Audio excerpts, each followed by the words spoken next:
es un jugador que se caracteriza por ser veloz, por lo tanto cualquier rolling que dé probablemente va a ser out, o la mayoría de ellos. Y pues merma lo que es el fuerte de Miguel Cabrera, que son jonrones y empujadas. Pero Miguel Cabrera este año llega en muy buena forma física, lo hemos visto, y no estaría mal de repente que sea una de tus apuestas, ¿no? Eso sí quiero dejarlo ahí. Sí, totalmente, porque tú cuando ya comienzas a ver qué opciones tienes en esa parte baja del draft, donde ya a lo mejor quieres buscar un backup en caso de que el primera base que cogiste no te dé seguridad, pues hay varios peloteros que te pueden servir y te pueden llevar a tener un jugador utility o hasta el mismo termine siendo tu primera base titular. Miguel Cabrera es uno de ellos, indiscutiblemente.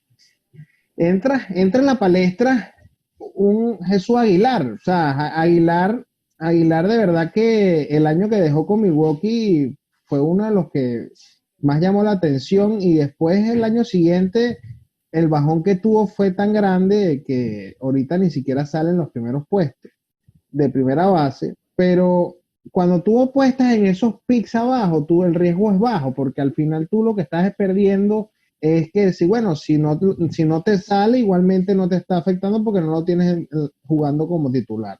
Entonces, en ese momento del draft, ahí es donde tú tratas de buscar personas que tienen upside o que fueron en algún momento peloteros de nivel, que tengan algún destello en sus números que pueden decir que puede regresar. Entonces, es importante que tu banca sea peloteros con upside, no sea un pelotero a lo mejor Ujú. que para cubrir un puesto. O sea, si tú vas a hacer una apuesta en banca, no lo veas como meter a alguien por meter, sino ese pelotero que a lo mejor se puede ganar el puesto en el utility o se puede ganar el puesto en la posición que tienes y que si la pegas puedes inclusive hasta darte valor al equipo, ¿no? Claro. Totalmente. Hay un Joey Boto que de verdad que se ha venido abajo, el poder se fue, pero es banca. O sea, son peloteros banca que no vas a estar arriesgándote en un pick alto, peloteros que si por casualidad vienen encendidos, te pueden dejar números de tercero o cuarto bate de su equipo. Las organizaciones están apostando en ellos todavía y ¿por qué no se pueden volver a tirar un año como los que parecido o cercano a lo que fueron en su momento, ¿no? Claro.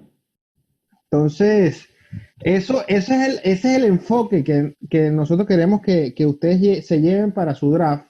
Una categoría difícil de leer porque tiene a nombres que fueron muy nombrados en su momento, como un Albert Pujols, como un Joey Boto, como un Miguel Cabrera, ¿ok? Está el mismo Justin Smoke que dejó números con Toronto, está un Daniel Murphy, hay muchos nombres abajo que hay mucha gente que le gusta apostar en esos nombres porque dicen, bueno, todavía le tengo fe, vamos a hacer, bueno, yo lo que recomendaría es no sobrepaguen esos nombres, dejen los que llegue a su ronda y si les gusta, traten de apostarlo como una segunda opción y sin problema, cuando les rinda resultados, se puede transformar en una apuesta que salió. Entonces, bueno, este es el primer análisis, creo que lo hicimos bastante completo. Vamos a ir con lo que es tercera base. Tercera base es una posición diferente, donde hay peloteros de nivel, donde suelen haber muchos primera ronda y segunda ronda, y donde la apuesta se hace diferente, ¿ok? Donde tu equipo empieza a tomar la base en base a estos peloteros, porque son los peloteros que te están dejando dividendos en varias categorías. Cuando tú, Juan, analizas la tercera base, ¿dónde está esa percepción tuya en irlo a buscar temprano, donde tú ves el material para ir a asegurarte tu tercera base de nivel en las tres primeras rondas, o ves material abajo donde tú dirías, no importa si se me van, yo creo que aquí hay material para buscar después? No, mira, fíjate que haciendo el análisis, tomando en cuenta que ya hablamos de primera base y que estamos juntando para este programa del día de hoy, primera y tercera, yo te puedo decir que yo iría a buscar primero mi primera base y después mi tercera base. ¿Por qué? Tercera base para mí, en conjunto con el shortstop, es la posición donde más donde más tienes opciones, ¿no? Que escoger, ¿no? Ok. Y que las diferencias no van a ser sustanciales, porque, por ejemplo, si yo te digo a ti, Alex Bregman, Nolan Arenado, Anthony Rendón, Rafael Devers, tú cualquiera de esos cuatro te hace el trabajo perfecto. O sea, tú no vas a sentir, pienso yo, no vas a ver alguna diferencia sustancial entre tener a Bregman y tener a Devers, por ejemplo. Claro. Después de eso, tienes jugadores todavía que rinden. Aquí estamos olvidando algo. O sea, entre esos cuatro, todavía no están peloteros como Eugenio Suárez, no Ujú. están peloteros como Manny Machado, no están peloteros como Joan Moncada, que es un jugador que suma en todas las categorías porque también le suma parte de las bases robadas.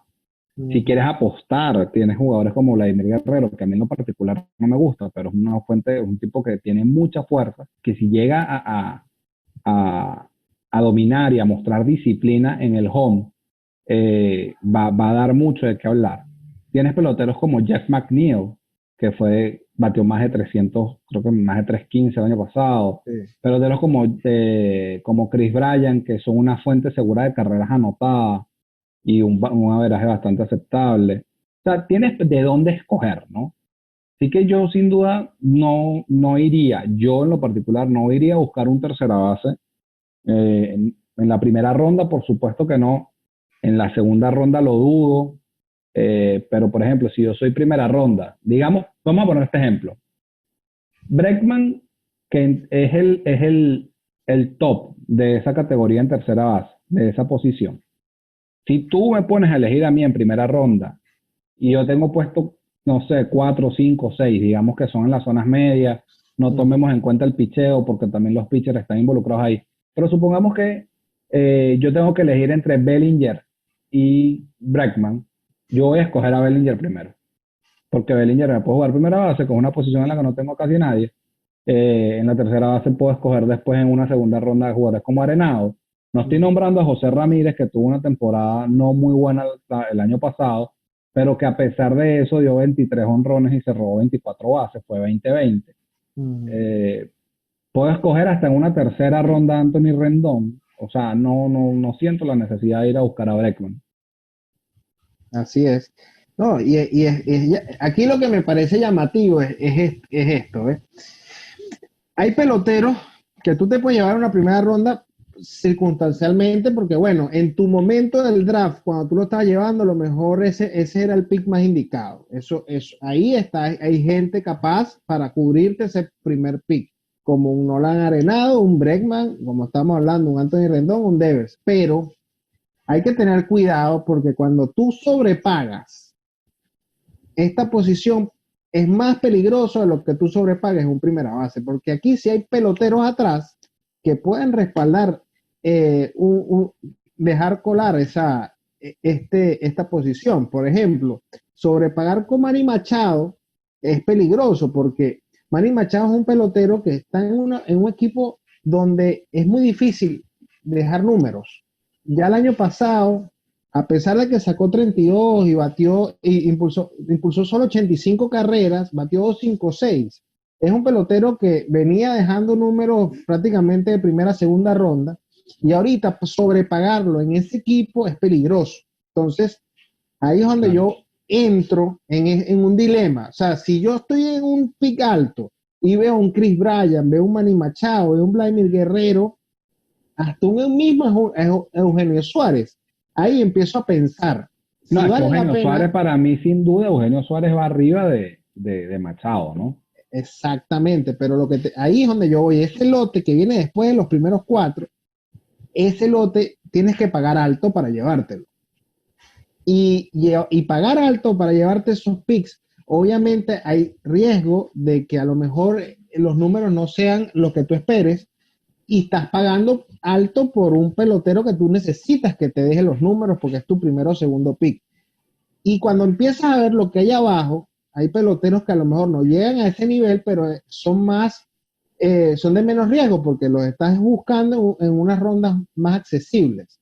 Entonces ahí es donde yo creo que hay que tener mucho cuidado en esta posición, no pensar que si no me llevo a ese pelotero no me va a quedar a nadie para atrás, como pasa en primera base. Ahí, esta combinación de dos posiciones, cuando vemos una posición donde está un escenario y vemos esta, es bueno porque ya ahí empiezan a ver que la estrategia de un draft es diferente cuando tú vas a ubicar y armar tu equipo. Tú tienes que ver en dónde apostar, en dónde dejar de apostar y en qué momento buscar a un pelotero más caro o en qué momento no sobrepagar. Entonces, a mí me llama la atención, por lo menos, mira, José Ramírez es un pelotero que a lo mejor por los números que dejó la temporada pasada, a lo mejor la gente no lo va a buscar alto y va a decir, no, yo no me quiero jugar, arriesgar, el año pasado no fue bueno. Ahí empieza a tomar valor ese nombre, porque si tú ves una cuarta, quinta ronda un José Ramírez, estás obligado a llevártelo, ¿me entiendes? ¿Por Estás qué? obligado a llevártelo, estás obligado a llevártelo sobre todo por una cosa. Yo creo que igual que hay escasez de posiciones, de jugadores de posiciones, que creo que no hay una posición que sea realmente, más allá del catcher, que no siempre o sea, mi manera de draftear siempre ha sido de catcher, lo agarro de último Claro. y escojo el que sobre. Eh, Más allá de eso, hay escasez de estadísticas, escasez Ujú, de categorías. ujú. Y yo creo que obviamente la categoría más escasa es la base robada. Y a pesar de todo el bajón ofensivo que tuvo la temporada pasada José Ramírez y que no logró mantener lo que venía haciendo de más de 35 40 jonrones y bateando casi 300, etcétera, etcétera. Es un tipo que siguió robando bases. Y esas bases robadas hacen que el jugador esté ahí, hacen que sea apetecible en un draft. Ojo, a mí no es el tipo de jugador que voy a buscar en un draft, pero es una fuente de bases robadas importante. Y obviamente lo que tú dices, si tú estás en una cuarta, quinta ronda y te consigues a José Ramírez, es muy difícil que lo dejes pasar. Exactamente. Eso, y ahí empieza a entender cuál es el análisis de hacer un draft. Tú tienes que ver en qué momento normalmente se llevan y en qué momento están disponibles.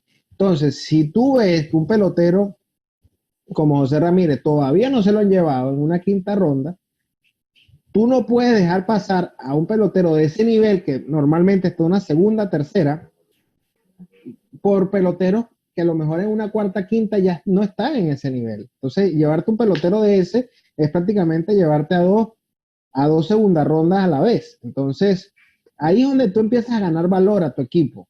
En esos pequeños jugadores donde tú le ganas una o dos rondas de lo que ellos valen en verdad. Otro caso aquí en tercera, cuando ya tú dices, bueno, entramos en un tier un poquito más abajo, donde está Matt Chapman, donde está Josh Donaldson, Mike Moustakas, Justin Turner, Eduardo Escobar. Para mí ese es como el segundo tier, ¿no? Entonces, en ese tier es interesante porque ya tú comienzas a decir, bueno, Yo si creo yo que no es me más un llevo a nadie, tercero, pero sí es un bloque totalmente diferente, porque para mí hay un es, primer bloque que bueno, te un lo tercero, hacen, exacto, o exacto, un sea, hay un tercero, primer bloque que te lo hacen Arenado, Bregman, Ramírez, Rendón y Devers. exacto, ese En es un esos tercero, cinco, en esos cinco que yo te nombré, están, o sea, de acuerdo a las posiciones de draft, el promedio de pick en el que se lo llevan, Devers es número 26. Entonces, de los primeros 25 jugadores drafteados, 5 son terceras bases. Después de ahí sí creo que en un segundo tier, que es Brian, Machado Lemagio, Vladimir Guerrero, Monsi, Eugenio Suárez y Jeff Magnet. Y este tercer bloque que nombras tú. claro. Ujú. De Así ese es. tercer bloque, ¿a quién te traes tú? Mira, son peloteros que han tenido problemas con lesiones, ¿ok? Josh Donaldson viene de volver otra vez a dejar números como los dejó en algún momento, pero venía de temporadas con lesiones que no podía batear. Creo que es una apuesta interesante porque es un pelotero que no te va a salir caro, pero puede parecer otra vez con esos números que dejó el año pasado. A mí me llamaría la atención si no sale muy caro tener una apuesta ahí. Justin Turner es un pelotero muy consistente, pero también se lesiona. Es un pelotero que le cuesta agarrar más de 500 turnos en una temporada completa. Hay que verlo ahorita cómo pasa en una temporada corta. Un pelotero muy plano que batea mucho. De verdad que a mí me gusta la forma como él juega. Un pelotero que siempre está aportando en el equipo, ¿no? Ahí Chapman no es el estilo de pelotero que yo busco. De verdad que Oakland es difícil. De verdad que dejar números en ese estadio. Es un pelotero que defensivamente es muy bueno, es uno de los mejores, pero el averaje es 250. Es un estilo de pelotero que tienes que estar consciente que vas a salir perdiendo en unas categorías y vas a salir ganando en poder y en pulsada. Entonces, y Eduardo Escobar, que para mí Eduardo Escobar es un pelotero que si tú logras llevártelo una ronda más abajo de lo que vale, es un pelotero que tienes mucho que ganar y poco que perder. Porque el tipo Escobar empujó 110, si yo mal no recuerdo, el año pasado. Exactamente. Pero es un pelotero peligroso cuando tú apuestas más de lo que vale. Claro. Porque 118 para corregir empujó. es un pelotero que tú tienes que entender que ahí, en ese pelotero, puede hacer un buen trabajo, pero para igualar esos números que dejó el año pasado es bien complicado. ¿Ok? No suele tener esa característica de pelotero, esos números. Entonces, si lo sobrepagas, puedes pagarlo caro, pero si pagas más barato de lo que vale, es una buena apuesta. Entonces, ahí es donde ya tú empiezas a ver cómo se trata esto. O sea, ahí yo vería en qué ronda ando y si en verdad todavía está ahí, no lo pensaría, pero no pagaría más de lo que vale. No, estoy totalmente de acuerdo. Yo de ese bloque que estamos hablando, eh, de hecho creo que yo iría con Escobar. A mí sí me parece que tiene la capacidad, pero sin duda alguna, sobre todo por el line-up en el que está, ¿no? Ahora, a mí me parece que la llegada de Josh Donaldson a los Mellizos, acompañado también con jugadores como Eddie Rosario, como Nelson Cruz, le da una fortaleza a ese line-up increíble. Creo que tiene muchos chances. O sea, para mí, de todos estos que estamos viendo, Chapman, Donaldson, Mustacas, Escobar, eh, Gurriel y Justin Turner, yo iría con Donaldson. Pero te quiero mencionar a alguien que en un lapso de 60 juegos puede hacer mucho daño y te puede hacer ganar tu categoría de jonrones. Es un tipo que tiene mucha fuerza y que es un pelotero de rachas. Es un pelotero que si coge la racha buena, esa racha buena te puede hacer ganar esta temporada corta. Y es Miguel Sano. Miguel Sano es una bestia bateando, eh, demasiada fuerza. El problema de Sano ha sido siempre el tema de la veras y los ponches. El año pasado mostró en algunas etapas de la temporada como ser un poco más selectivo. Se nota que ha estado trabajando en eso, se notó en parte de la temporada pasada. Y si la verdad él llega con ese enfoque a trabajar, Sano puede ser un pelotero que no te digo que lo draftees en las rondas bajas, en el puesto 114, 115, por allá en la ronda 9 o 10, y que va a terminar siendo primera ronda, pero sí te puede hacer avanzar un par de rondas. Puede ser un pelotero que te deje fácilmente números de Eugenio Suárez, siendo escogido 3 o 4 rondas después. Sí, totalmente. Y hay una cosa en este tipo de peloteros que es importante, que cuando tú los tienes que entender quién es. O sea, si tú estás esperando que este pelotero batee 4-2 todos los juegos, no estás claro el rol que tiene ese pelotero en tu equipo. Tú tienes que, o sea, es importante que tú cuando se agarra un pelotero, sepa cuál es el rol de ese pelotero y qué es lo que está buscando. A lo mejor tú estás buscando que se vaya de 4-1 con un jonrón, con 2, 3 impulsadas, y ahí es donde está el plus de él. A lo Claro. mejor es lo que tú estás buscando, que se meta en una racha, que empiece a comenzar a sacar bolas con una veraje de 250. Pero ahí es donde yo creo que hay veces que la gente logra entender eso y lo suelta antes de que se caliente, porque dice, no, no está bateando, tiene batea para 220. Claro, o sea, ¿qué estabas esperando? Estabas esperando un bateador de averaje, o sea, ese no es un bateador de averaje. Claro, tú no puedes escoger a Miguel Sano pensando que va a ser Anthony Rendón, por ejemplo. Exactamente. Y no lo, ni que se caliente, porque no es un bateador que tiene esas No tiene esas características. características. Y es ahí donde la gente gasta muchos cambios y a veces se anticipa pensando en que va a conseguir a alguien que va a batear y va a tener un rol de todo completo, y hay peloteros para cada cosa, hay peloteros para buscar ciertas categorías, hay peloteros para buscar otras, y hay peloteros que te van a hacer, te van a afectar en ciertas categorías. Por lo menos un Sano, tú tienes que estar consciente que cada vez que veas dos ponches en su juego, tú tienes que Normal. estar consciente que esos vienen en el paquete. Ahí te están incluidos dentro del contrato, pero van a estar incluidos cuando te saque la bola también. Entonces, es complicado entenderlo, pero sí, ahí es donde ya comienzas a ver que no ver el juego y decir, no puede ser, siempre se poncha dos veces, sino decir, sacó el jonrón que estaba buscando, ¿no?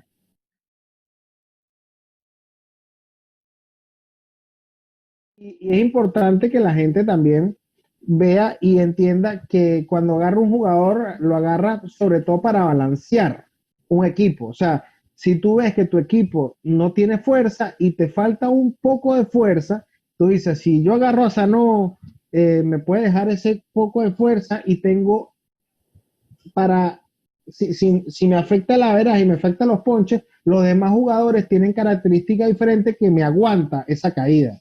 Y ahí es donde tú empiezas a ser fuerte en varias categorías simultáneamente. Si buscas a todos que baten 300, que no den jonrones, está bien, vas a ganar veraje, vas a ganar notada, pero cuando te vayas a buscar los jonrones, vas a decir no tengo jonrones o no tengo impulsada. Y ahí es donde hay que empezar a entender que esto es un balance completo. O sea, tienes que buscar peloteros que sumen en diferentes categorías. Hay pocos que suman en más de 3 o 4. Son contados y por eso son primera ronda y son segunda ronda. Porque de verdad que no es fácil conseguir peloteros de ese nivel. Sí, es una manera de escoger. O sea, por ejemplo, cuando tú analizas y ves, ahorita que si mezclamos ahora lo que hemos venido hablando, primera base con tercera base, tú tienes que tratar de buscar el mix correcto. Por ejemplo, si tú agarras a Rizzo con José Ramírez, tú no estás haciendo gran cosa. O sea, de repente tienes un mix que te va a dar bases robadas. Está bien. Pero, por ejemplo, ese mismo mix, si tú agarras a Rizzo con Devers, Claro. vas a salir ganando más, porque de verdad más honrones. Pero si agarras de repente a Pete Alonso con, digamos que puede ser con Manny Machado, tampoco te sirve porque te vas a tumbar todo el averaje. Tú tienes que ir Claro. siempre buscando la manera de balancear tu equipo, ¿no? Así Entonces, es. por ejemplo, lo que estamos hablando, si tú escoges a Sano, digamos que escoges a Sano y a Sano batea entre 230 y 250, tú no puedes ir a buscar un primera base que batee entre 250 y 260. Te necesitas ir a buscar un primera base que te balancee eso, que puede ser Anthony Rizzo, que puede ser Freddie Freeman, que no puede ser Pete Alonso, que puede ser Cody Bellinger. Pero, o sea, tienes que buscar la manera de balancear eso. Ese es el tema, ¿no? Así es. Y es importante también entender que cuando tú vas a buscar fuerza, hay posiciones importantes para buscar fuerza. Porque cuando tú no buscas fuerza en una primera y tampoco buscas fuerza en una tercera, ya te vas a estar limitado porque vas a dejar todo el poderío para el outfield, prácticamente. Entonces, eso es importante, no abandonar categorías, sino también tratar de llevarla pareja para que no te tengas que después dedicar 100% a buscar un solo prototipo de pelotero para poder balancearlo a última hora, ¿no? Claro. Pero es importante que hay posiciones donde tú tienes que estar pendiente de que la fuerza es importante, a pesar de que, bueno, hay peloteros que si tú apuestas, por lo menos si tú apuestas en primera base de poder que te saque 35 bolas, ya te olvidas de ese poder y tú dices, bueno, ya tengo uno, me voy a buscar tercera otro prototipo diferente porque ya tengo mi primera base de fuerza que no va a batear más de 250. Aquí enfoque, buscar averaje, buscar más producción en cuanto a que no se ponche tanto, a que agarre boleto, a que haga otra cosa. Pero si ahí no buscaste primera base, te buscaste un pelotero de averaje, un Joey Boto, o te buscaste un pelotero que a lo mejor no va a dejar los honrones, entonces ahí tienes que cambiar la filosofía, buscar a alguien aquí que en verdad a lo mejor no sea el que a lo mejor tú estabas buscando porque no querías llevártelo, pero Probablemente necesitas sobrepagues fuerza. por Suárez si estás en ese caso. Exactamente. Y ahí es donde tú tienes que ver dónde estás parado y qué estás buscando. Si tú en verdad te hace falta un pelotero como DJ LeMahieu en esta posición, tú dices, pero si LeMahieu me batea 15 honrones en una temporada completa, ahorita en 60 no, es otra cosa, pero es un prototipo diferente, entonces cuando los unes a lo mejor consigues y no conseguiste balancear y te llevaste los dos peloteros que querías, pero cuando los pones a jugar te hizo falta fuerza, te hizo falta competir en otras categorías que valen igual, tanto en un tipo de fantasy como en otro. Siempre tienes que estar ¿Sabes que balanceado. has nombrado a LeMahieu en varias, o sea, en esta transmisión has nombrado a LeMahieu en varias ocasiones porque obviamente juega varias posiciones. ¿Para ti en qué posición lo draftearías? O sea, ¿para ti en qué posición en tu equipo jugaría LeMahieu? Segunda. Para mí un segunda base LeMahieu es el plus más grande que te puede caer a ti. ¿Por qué? Porque obviamente cubres una posición que no vas a conseguir un pelotero de ese nivel y que ya cuando busques un tercera base, vas a buscar un tercera base que va a dejar números como lo estamos viendo y ahí vas a tener un plus, porque vas a tener a un primera base, a un tercera base y vas a tener al Emagido en segunda. Estás ganando por los tres lados. Si tú lo buscas a un primero o un tercera, cuando tú vayas a buscar segunda base, a lo mejor no va a tener el nivel del Emagido.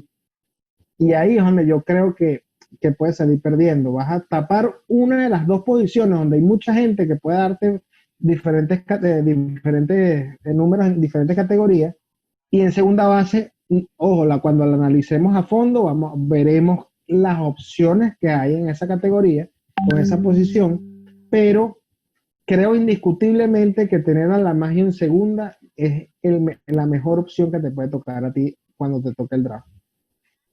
No, totalmente de acuerdo. O sea, yo nunca lo draftearía para jugar primero o segundo, o tercera. Siempre lo buscaría para que vaya a jugar segunda, ¿no?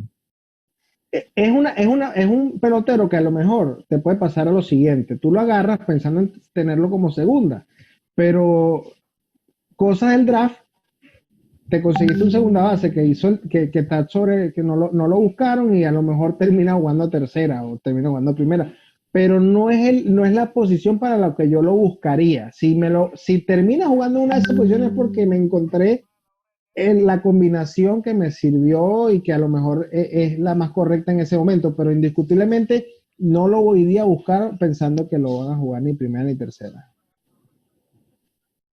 No, Es, totalmente de acuerdo. es interesante. Y bueno, hablando de los sleepers, que fue interesante en primera, cuando a ti te toca ver esta posición y te toca ver esos últimas rondas, ¿qué pelotero te interesaría buscar para tenerlo como una opción de banca o tenerlo como un tercera backup si no logras conseguir a alguien en las rondas que tú quisieras buscar tercera? Depende de lo que necesites, ¿no? De lo que estés buscando. Claro. Si tú vas a buscar bases robadas, de repente Scott Kingery es la respuesta correcta, ¿no? Es Ujú. el que es más seguro que te dé eso. Si vas a buscar poder, creo que JD Davis, si le dan la oportunidad finalmente en los Mets, está llamado a ser un pelotero que ponga un número importante de jonrones en las estadísticas. Pero si hay uno que ya mostró algo y que lo hizo durante toda la temporada pasada, es el de Colombia, es Gio Urshela. Ok. Giovanni Urshela para mí es el de todos los que están acá, que son Davis, Kingery, McMahon. McMahon, perdón, Urshela, Yandy Díaz, Tomil Estela, Travis Shaw. Para mí de todos esos es Urshela, es el que, con el que yo iría. A mí me preocupa un poquito la presencia de Andújar en el equipo, porque va a ser un pelotero que no va a jugar todos los días, a lo mejor, que va a tener, pero va a quitar mucho tiempo de juego a todos. O sea, no lo van a dejar sentado esperando. Yo creo que uno de los afectados va a ser Urshela indirectamente, porque va a pedir tiempo de juego, y Andújar puede ser que en caso de que se caliente rápido, le va a costar sentarlo, ¿no? Sí. Es mi percepción, indiscutiblemente que pueda jugar Ufil o primera, pero su posición natural es tercera. Sí, Y pero tampoco es que tiene una defensa de lujo en tercera, ¿no? no, claro, claro. Es un pelotero que solamente la presencia puede generar que te quite un par de juegos a la semana. Eh, no solamente Urshela, también le va a quitar tiempo de juego indiscutiblemente al de Phil, el que tengan en ese momento, porque ahorita están hasta los dientes porque están todos sanos. El primera base también puede ser que salga afectado, Boyd. Y eso va a ser una rotación que es muy parecida a lo que fue LeMahieu el año pasado cuando arrancaron, que estaba pintado para ser un pelotero utility que abarcara los tiempos libres de los demás peloteros, pero bueno, las lesiones le dieron la oportunidad de jugar completo y ya después cuando se dieron cuenta estaba dejando números de MVP. Sí, es así, sin duda Andújar le va a quitar tiempo de juego a todos, eso es verdad. ¿Sabes qué? ¿Sabes que hay peloteros que a mí me llaman la atención? Hay un pelotero que yo no les recomiendo en una temporada de 60 juegos.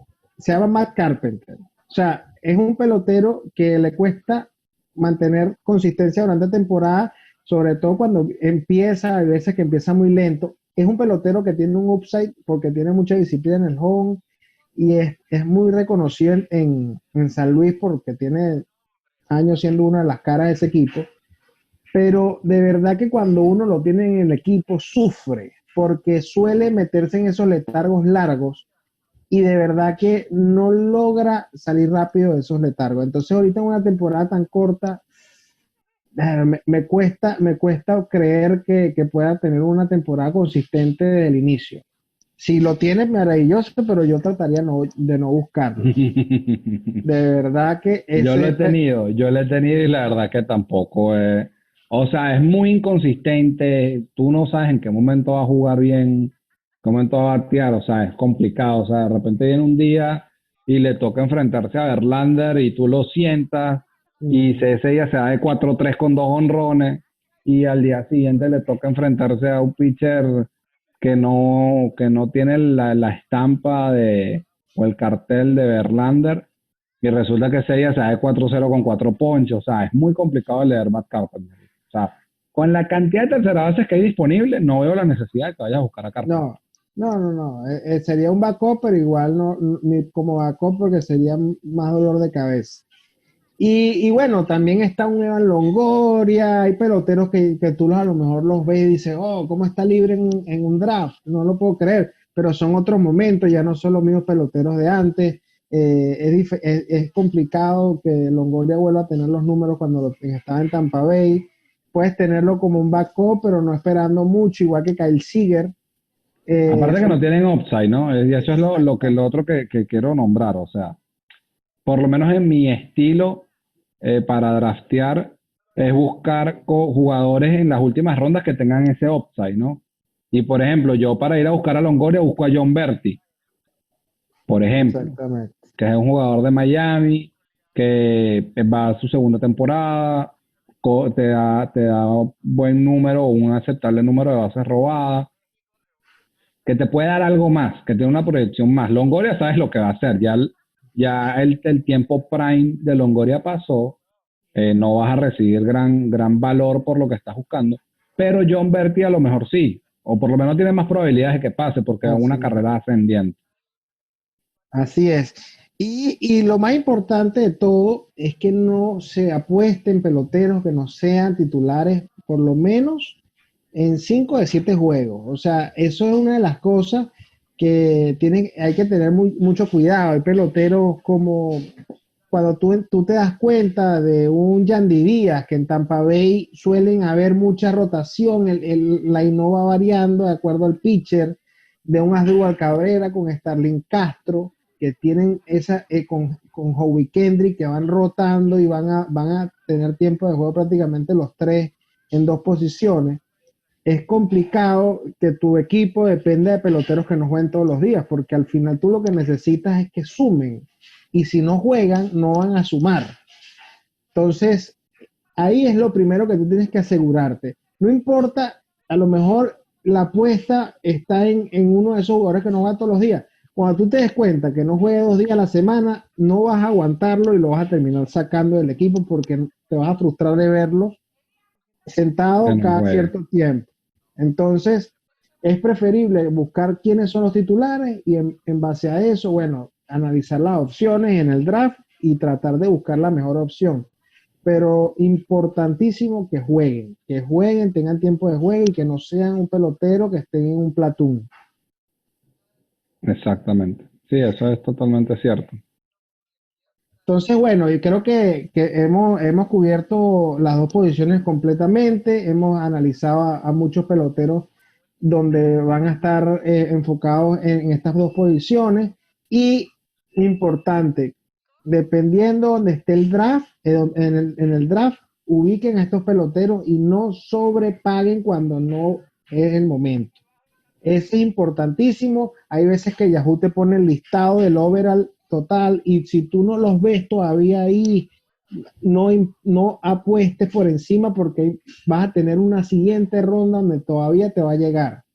Y no, esas rondas que pagas de más, las terminas pagando caro porque hay peloteros de más nivel que todavía están disponibles y que vas a llevarte a alguien que todavía no ha llegado a ese nivel por no querer que te lo lleve. Y eso no es la estrategia más indicada en estos momentos.